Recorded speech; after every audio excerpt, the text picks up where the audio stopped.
રાજ્યમાં હજુ માવઠાનું સંકટ ટળ્યું નથી। આગામી 7 દિવસ વરસાદની હવામાન વિભાગે આગાહી કરી છે। ઉત્તર ગુજરાત અને દક્ષિણ ગુજરાતમાં વરસાદની આગાહી કરવામાં આવી છે। સૌરાષ્ટ્ર કચ્છમાં પણ ગાજવીજ અને ભારે પવન સાથે વરસાદની આગાહી કરાઈ। અરબી સમુદ્રમાં દક્ષિણ ગુજરાત તરફ વરસાદી સિસ્ટમ સક્રિય થઈ છે। થંડરસ્ટ્રોમ એક્ટિવિટી સાથે વરસાદની આગાહી કરવામાં આવી છે। આજે 24 જિલ્લામાં છૂટાછવાયા વરસાદની સંભાવના છે। અપર એર સાયક્લોનિક સર્ક્યુલેશન સક્રિય થયું હોવાથી વરસાદની સંભાવના છે। સાબરકાંઠા, અરવલ્લી, મહીસાગર, પંચમહાલ, દાહોદ, છોટાઉદેપુર, વડોદરામાં આગાહી કરવામાં આવી છે। ભરૂચ, નર્મદા, સુરેન્દ્રનગર, રાજકોટ, બોટાદ, જૂનાગઢ, અમરેલી, ભાવનગરમાં પણ માવઠાની સંભાવના છે। ગીર સોમનાથ, દીવ, સુરત, તાપી, ડાંગ, નવસારી, વલસાડમાં પણ વરસાદની આગાહી કરાઈ છે। તો દમણ, દાદરાનગર હવેલીમાં ગાજવીજ સાથે હળવાથી મધ્યમ વરસાદની આગાહી કરવામાં આવી છે।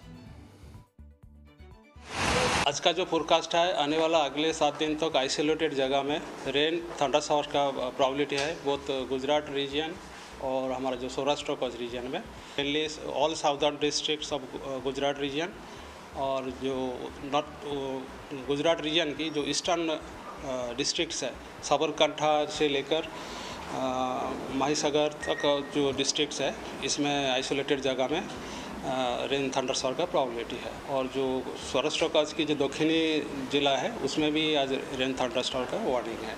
और अगले आने वाले 7 दिन तक आइसोलेटेड जगह में बहुत गुजरात रीजन और सौराष्ट्र कच्छ में रेन थंडर शावर का वार्निंग दिया गया है। अभी हाँ, तापमान जो है इसमें कोई बड़ा बदलाव नहीं है अगले 7 दिन तक।